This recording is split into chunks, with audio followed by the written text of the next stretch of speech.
And just to echo that, I think that's a really telling sign of where our industry is at and where big law is at, is that it is such a risky thing for someone to say these things in a publicly identifiable way. Yeah. That they feel like the only safe way to have that outlet is through an anonymous post. Yep.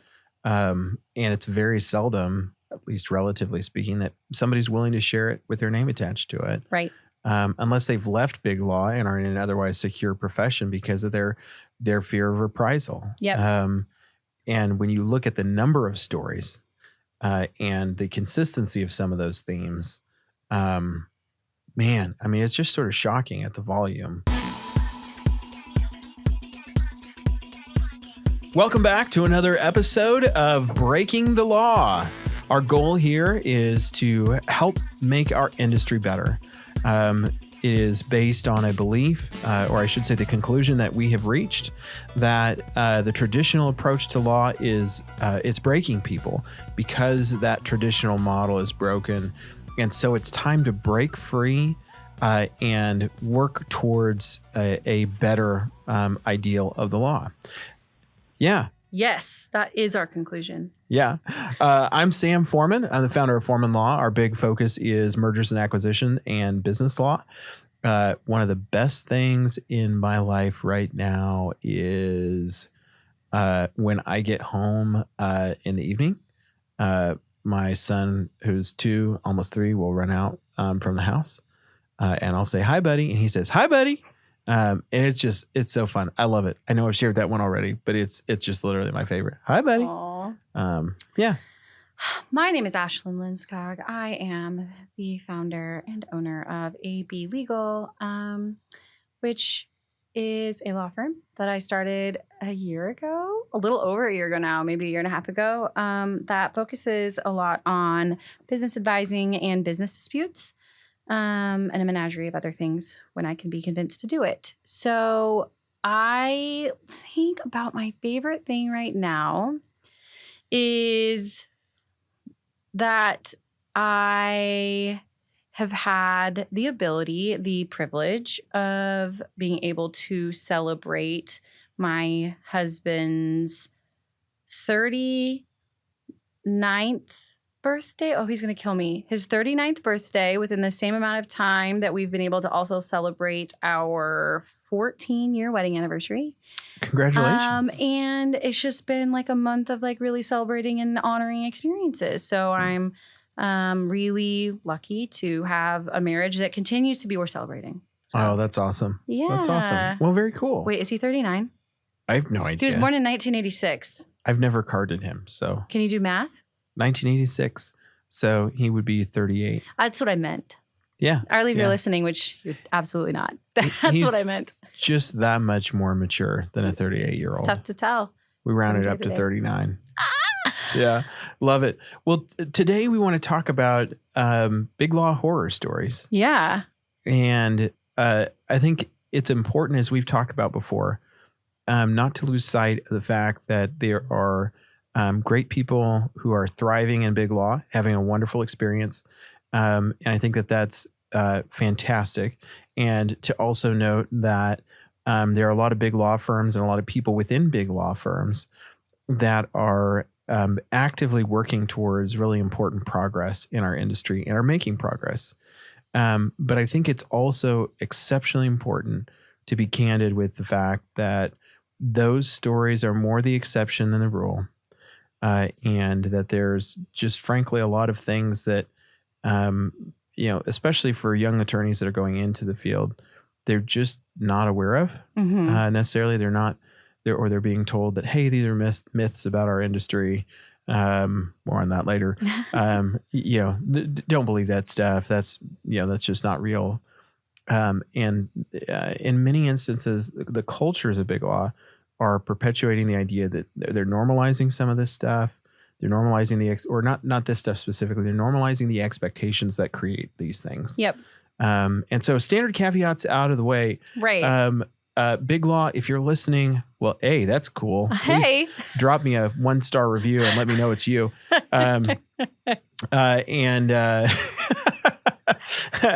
leave creative comments in there. We'll delete them. No. We'll leave them up. I will print that on a t-shirt and wear it. But I mean, this is to be honest, because there's just some really shocking things that sometimes people aren't aware of. And it's important to create that level of accountability and just be honest with what's occurring. Yeah. And I think, again, with all caveats aside, we have been able to not hold, the industry of law, have been able to not hold law firms with the traditional approach to law, whether that's big law, mid law, tiny law, whatever.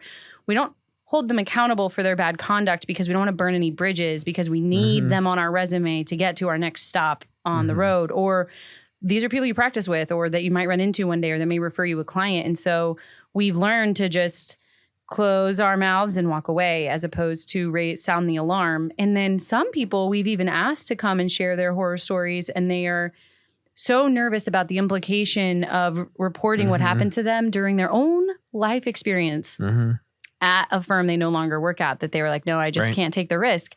And I think that's interesting because my therapist told me one time that you don't have to feel like if you're telling a story of something that someone did to you, and it makes them look bad, like that's because they did something wrong, not because you telling the story is wrong. But to that end, Sam and I thought it would be useful then to sort of do some digging and allow those people who have anonymously shared those types of experiences to sort of bring them to light here for those that are listening, and the risk of those people otherwise getting exposed for that is nil, because I don't know who a lot of them are. So I can't even tell who they are. No. And just to echo that, I think that's a really telling sign of where our industry is at, and where big law is at, is that it is such a risky thing for someone to say these things in a publicly identifiable way. Yeah. That they feel like the only safe way to have that outlet is through an anonymous post. Yep. And it's very seldom, at least relatively speaking, that somebody's willing to share it with their name attached to it. Right. Unless they've left big law and are in an otherwise secure profession because of their fear of reprisal. Yep. And when you look at the number of stories and the consistency of some of those themes, man, I mean, it's just sort of shocking at the volume, at least from my perspective. Yeah, I think the experiences, like the stories themselves, don't shock me because I think I've been in the industry long enough to be like, yeah, that tracks. Yep. The fact that they like categorically are still occurring so often, I think is like, man, it just is. It's crazy to me. So the one that I think we both ran into that I thought was so unbelievable. Will it knock you off your feet? What? Will it knock you off your feet? was the poor lawyer who had been working all night on a deal that wasn't set to close immediately, right? There was time. It was like 6 weeks out. Yeah. And anyone who has worked on a deal ever knows that there is a lot of work to be done up to a closing, but there is time to eat, I would hope, 6 weeks before deal closes. You would know better than me, but you can probably. So I think he was like on his way to get a meal. I don't know why he left. He's walking out and he gets hit by a car and he's laying down, presumably getting medical attention, and emails a partner and the client on the case and says, hey, I'm not gonna be able to get those documents tonight. Can I get them to you tomorrow morning? So not asking for a week extension here. And had identified to them I was hit by a car. And the response from the client was, can I get I'm going to get a discount on the services then, since there's going to be a delay here. I'm like, and the client was a physician who like swore an oath to do no harm. Yeah. Yeah. And it's like, it's in the audacity of not just, I don't know. The post didn't say like whether the partner was like, that's the dumbest thing I've ever heard. I doubt it. But that's probably coming from a place of bitterness and resentment. But for the audacity of what kind of industry, what kind of situation have we created where our own clients are like, oh, do I get a discount then since, you're been hit by a car? Right. Well, and I think that's also, I mean, that's a shocking story. And I think it highlights that attorney who experienced that probably felt like there was a need and an expectation to immediately provide an update when their health issue wasn't even fully resolved at that point. Right. Like instead of being focused on, okay, I've got to, be taking care of myself here. It was, oh my gosh, I've got to let people know that I'm going to be, 12 hours late. Right. On a deal that closes in 6 weeks. But then also the role that client expectations play and how attorneys and firms do or don't set boundaries and expectations in allowing some of those to continue. Yes. But yeah, also if you're that doctor, like hopefully this is an opportunity that you've learned from. And also if you're listening to our podcast, please leave me a 1-star review with a creative comment so I can print that on a t-shirt as well. Thank you. Yeah. I think I would even challenge, and granted, one of my strengths is boundary setting and saying, no, I'm not doing that because I've had to learn how to. But if you are a lawyer in a traditional practice of law, in a traditional law firm where you're managing the client relationship, then your responsibility is not just to manage the client relationship to keep the client, but it is also to manage the client so that the client treats your staff with dignity and respect. And so if you have clients calling and screaming at your secretary because they're having a bad day, and this happens, or you have clients emailing associates saying, well, do get a discount since you got hit by a car and it's going to be delayed? And your response is not, that's unacceptable. You may not speak to my people this way. We respect our relationship and our partnership as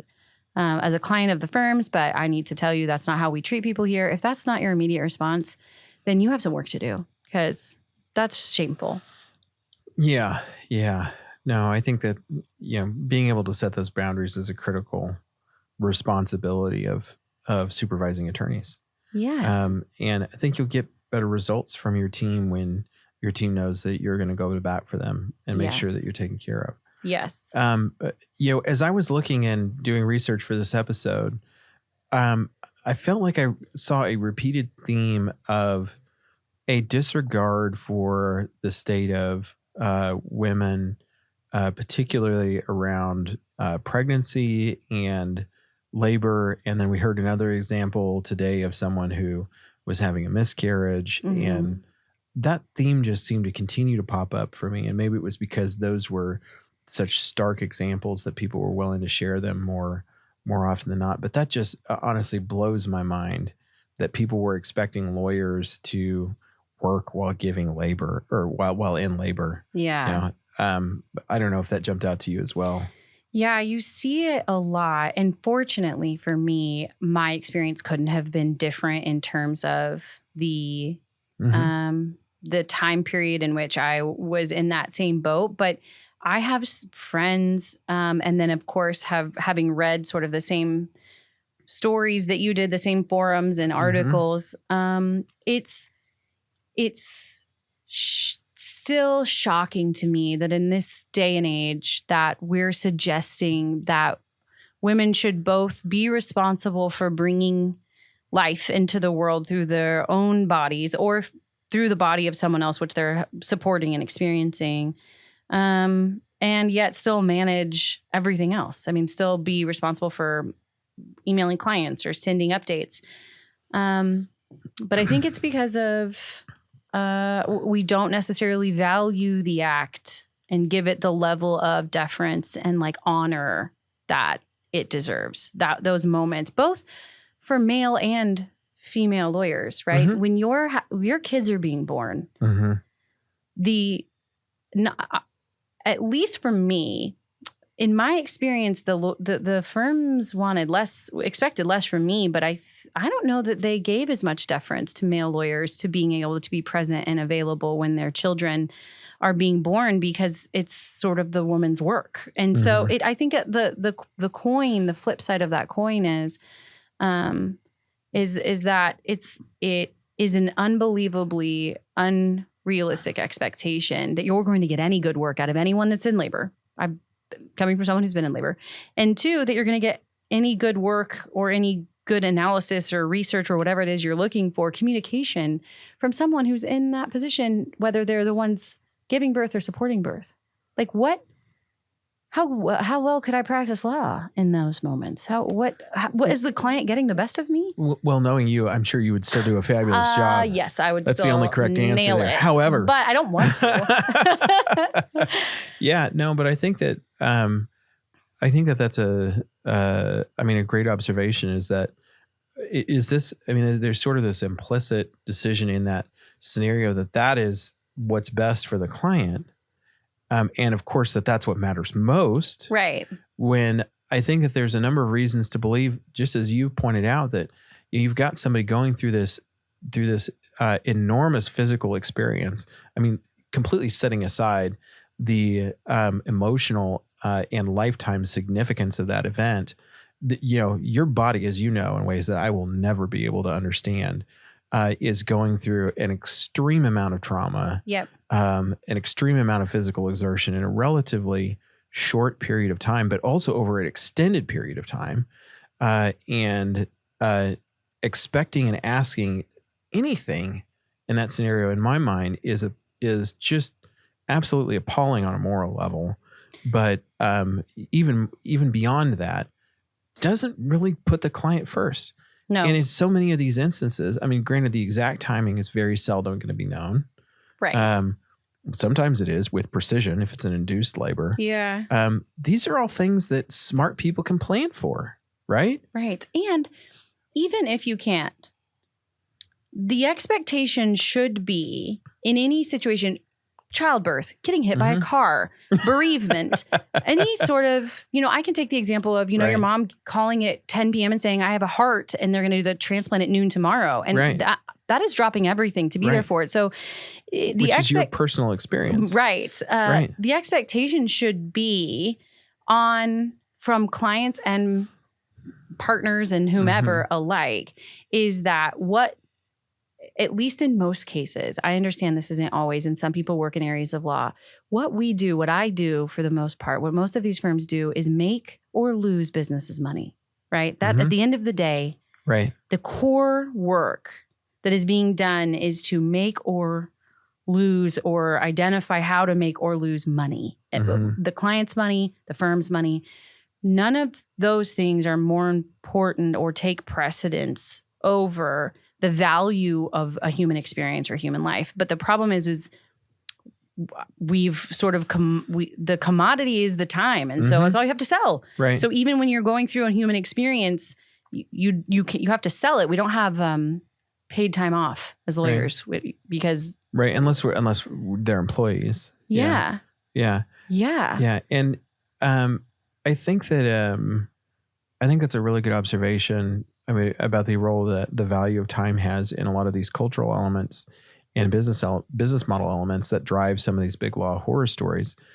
So many of them center around the demand on time. Right.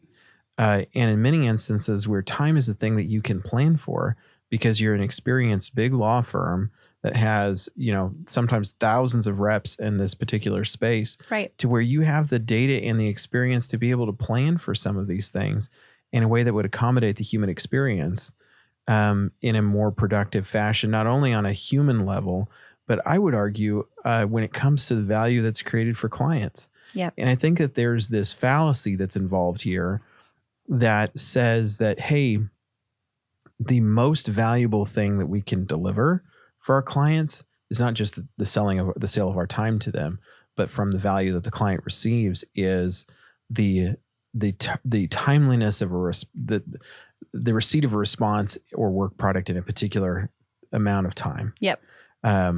We talked about on another episode of, it's your job when you're in big law, when someone says jump is to say how high. Yeah. And I think that trivializes the work that we do as attorneys.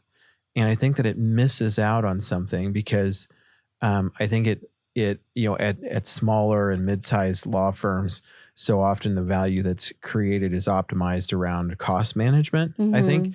And I think in big law firms, it's optimized around timing of response management.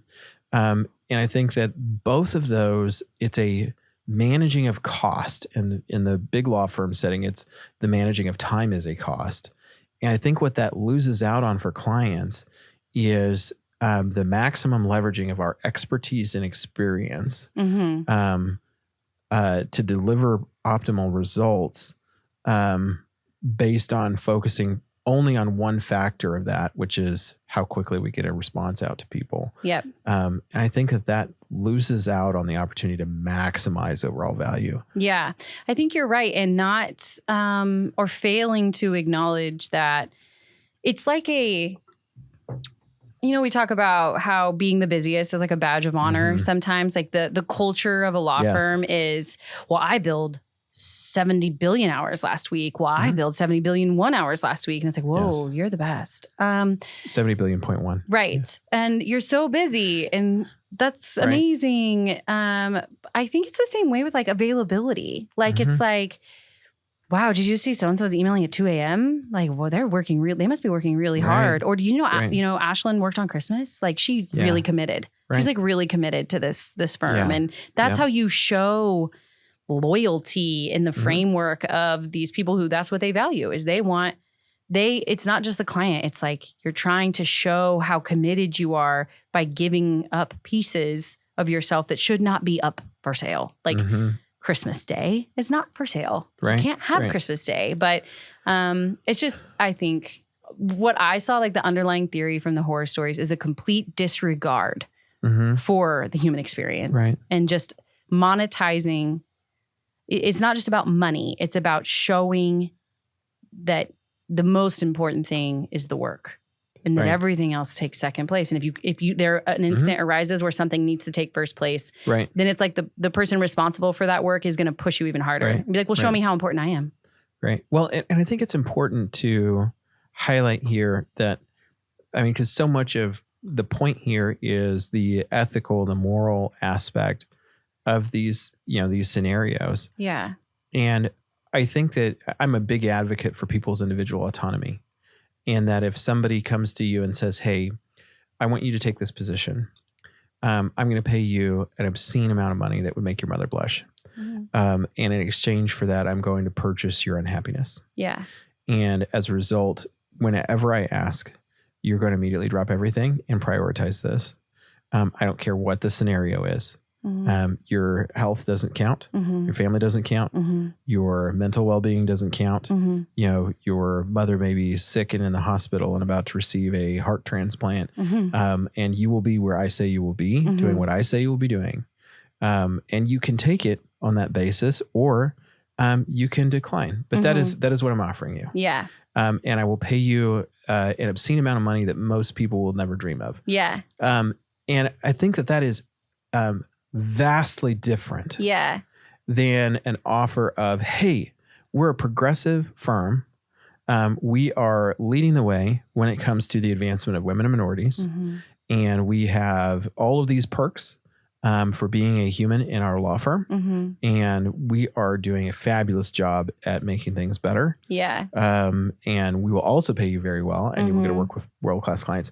So I think that the integrity of how it's presented, and some firms, I don't know that any firm is as honest as what I've just described. Right. And also I don't know any firm that would probably say that that's the norm. Right. But I think for some of them it is. Right. It is the norm. There are many exceptions. But yeah, I don't know. What are your thoughts on that? Well, I saw like a lot of responses when I was doing research from people currently in big law or people who experience big law. And the response was, what did you expect? Like, they pay a lot of money. Right. You were... Right. What did you think you were getting? This is what you were going to get. And I think that that's an interesting perspective because part of it's true, right? There is an exchange there. Right. If you're paying me 3 times what I'm getting paid now, I understand that the exchange for that is my availability and you expect more from me. Right. And clients who are going to pay $3,000 an hour, maybe that is what they expect. And that exchange is between, I don't think it's fair, but it is what it is. Right. I think what is different is when we say when it's not based on a shared experience, the experience would be the same for you and for me. When the experience is harder on underrepresented groups, women, minorities, non-traditional associates, those types of things. When the experience is made harder or laid at the feet of those who have less autonomy and less ability to sound the alarm, then I think that sucks. And it makes it significantly more unforgivable than if it was a shared experience across everyone who like went into big law. You know what I mean?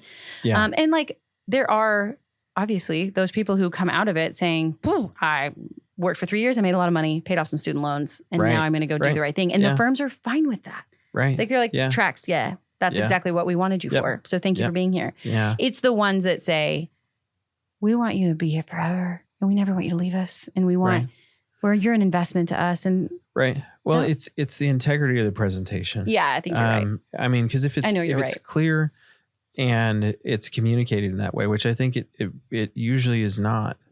And I think part of that is because there's a cultural expectation or there's a cultural blindness to some of these things. And I think some of that's just willful. Yes. I mean, we talked to somebody recently who talked about sort of this, in their particular firm, there had been, I think, 3 people over the recent past that had committed suicide. 3. Yeah. Like in 3 years. I don't care how big that law firm is. That's a shocking number. Yep. And the response from a cultural standpoint was to sort of blame the family or other things and shift all responsibility away from, away from the firm, rather than like being like, holy crap, what's going on here? Right. Maybe there's some things we should do differently, whether or not it's mostly our responsibility or not, to make sure that our people aren't killing themselves. Right. Like, to me, that seems like a minimum bar. I would think so and would hope so. I think there are those of us who care more about the longevity and the health of the industry, because that's the only way it gets better, is if, you try to make a difference in the little ways that you can. I think some of the other stories that I read or were looking through are truly just a complete inability to, respect. It always felt like to me, like it was like, prove it. Prove that you deserve to be here. Like, you want to take a vacation for the first time in 6 years? Prove it. Prove it you love us. Email us while you're on vacation. I mean, it's like this, it's like a toxic girlfriend, it's like just like, show me how much you love me all the time, no matter how toxic girlfriend. no matter how mean I am to you. I think that's the name of it. Is just like, show me again how much I love you, no matter how mean I am to you. And it's just, they just keep taking. And the theme, from all of them was just a complete inability to have a minute to just get something else done, or just like the way that a lot of it was like the way people were treated. Like, well, I mean, like, you had instances where like an attorney's traveling and working from the other side of the globe on a deal and would expect someone who is already at a full capacity to respond within 15 minutes to any email or phone call. I saw that. And so this attorney was sleeping with their phone on their chest so they would feel it vibrate, so they could just and did this over an extended period of time. I mean, think about what that does to someone's health, but also from a client value perspective to their the value that's created. Yep. Like, when you're sleep deprived over an extended period of time, your best work product is not being delivered. Yep. I mean, I've seen that working with some of the largest, working opposite from some of the largest law firms in the country and even in the world, where almost incoherent provisions are being drafted by attorneys that are clearly, if they're sleeping at all, sleeping at the office. Yeah. On 9-figure deals, which may or may not have been big in their world, but they're massive to my clients. And it's just shocking. And it's the old school way where you lead through fear instead of lead through, leadership. And because that takes intention and thoughtfulness and grace, and our industry didn't show that. It's not how we taught. It's not how we teach in law schools. We don't teach people legal theory gently. We embarrass them. until they get it right. Shame, you guilt. put them in a room full of people, you ask them a These are the question, tools of and our then we trade. use the wrong answer to teach from. And we start day one making lawyers feel stupid. And then we just keep that level of anxiety about never being right going until the end of time. And I think that's how they led and taught. And so there's all of these, I know in big law, even in regular law, there are these people who, again, like you put the comma in the wrong place and they call out in front of everyone. I had a judge one time. This is a Ashlyn law horror story. I had a judge one time that was like, did you mean to spell that wrong, Ms. Linskog, in the pleading? And it was like that was like TEH instead of THE. And I'm like, wow, you have so much spare time that during this hearing in front of clients that are paying hundreds of dollars for us to stand here, the thing you want to point out is a spelling error that means nothing to anyone. And it's only to make me feel stupid from here. And it's like that in law firms when we're training is like using fear and being mean to associates and lawyers as a way to train them is awful. Right. That's not how I want to be trained or how I want to train anyone. But like that's how lawyers get trained is by embarrassment and fear. Well, and think of the advice that we would give to our clients or that those big law firms would give to their clients. If a client came in and said, hey, this is the training regimen that I'm thinking of implementing for my people. When they make a mistake, I'm going to haul them into my office or I'm going to do it publicly. And I'm just going to, berate them. Right. And I'm going to do that repeatedly over time. Right. And I hope that will cause them to become excellent with details and make them the best, help them maximize their potential. And one day be my partner. Right. And I can't think of a big law firm that if they were asked that question would not identify a huge number of just legal concerns, let alone the moral issues of like, this is really ripe for an employment lawsuit. Yeah. Like this. Like make sure you increase your insurance limits. How we should and probably treat don't people. do that. Yeah. I think you're right. I think the underlying thing being just a complete deviation from the way we advise our clients versus the way we treat people internally in law firms is vastly different, which again, it's because I think you have lawyers running the show and we're really good at a lot of things, but that stuff maybe isn't our strong suit. Maybe making decisions about how people should be trained and taught, maybe those best left to professionals who do that. And we let someone model for us what that's supposed to look like. But instead we'll just scream at them and berate them and send them really terrible emails. And I think one lawyer, one of the things I read is the deal was getting ready to close and she needed to go to the bathroom. And the partner was like, why are you pee? Yeah. And the lawyer was like, you can pee when this deal's done. And she's like, okay. And one, to say, okay, I can't, but imagine how small you must feel to be told you can't go potty and then not go potty. Yeah. Like my kindergartner would be like, wait, no, I have to go. Right. Do you want me to go now? I'm going to pee my pants. So what do you want me to do? It's just, I think and again, those are horror stories. Those maybe aren't the day-to-day experiences, but the fact that, it continues to be sort of this unwritten rule of the traditional approach to law is sad to me. No, I think it's heartbreaking. And I mean, so much of it is intertwined with the epidemic of mental health issues that we see in our industry. I mean, our industry, I think, has the second highest suicide rate of any profession. And that's shocking.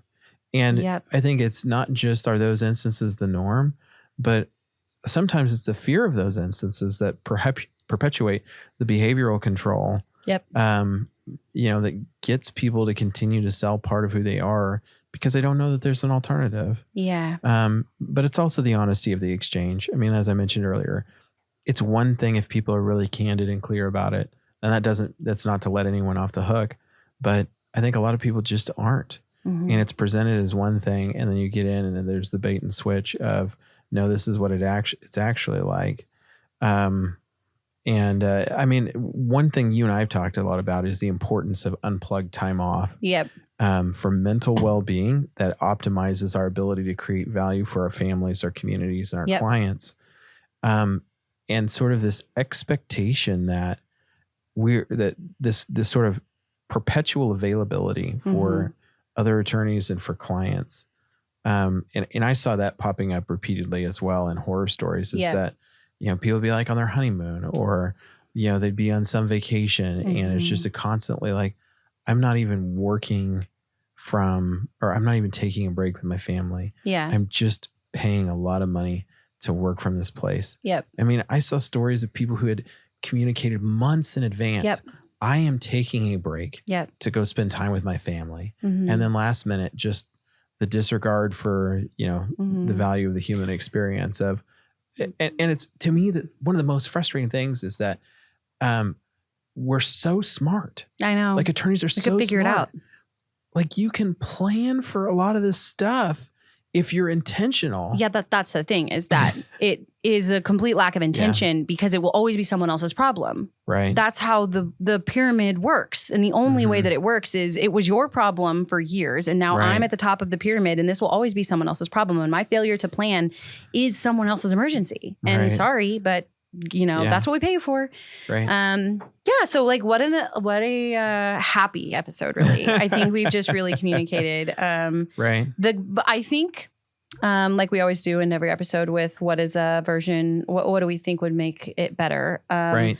I think that building, creating, and supporting law firms or lawyers who are even in their micro environment trying to make a difference, is how we make it better. Right. Is that slowly but surely the clients don't have lawyers to hop to that will take that level of abuse. At some point, maybe that client will run out of choices and be like, wait, no one will work with me because I demand all these insane expectations and people are standing up to me. Yeah, I think as on an individual attorney level, knowing what you want and being willing to set your boundaries on it. Yeah. As you've talked about so many times, boundary setting is critical. And then I think from a law firm standpoint, be honest about the exchange. Yeah. Like be objectively honest and own it. Yeah. Like it's not like you're going to surprise and shock someone and they're going to decide not to work for you. If you're honest with them about, like, this is my expectation. Yeah. And this is the arrangement that you are making. Yeah. And if you don't like it, there's a million other jobs out there that you can accept. But this is what the exchange is. Yep. But folks, thanks for tuning in. If you're in big law and you're trying to make a difference, please keep after it. It matters. Every little bit counts. And if you're not in big law and you're trying to make a difference, same message. If you are in big law and not trying to make a difference, then start. I thought I was going in a different direction. Thank you everyone for tuning in. Before this gets any further colorful, we're going to go record another episode. Have a great day.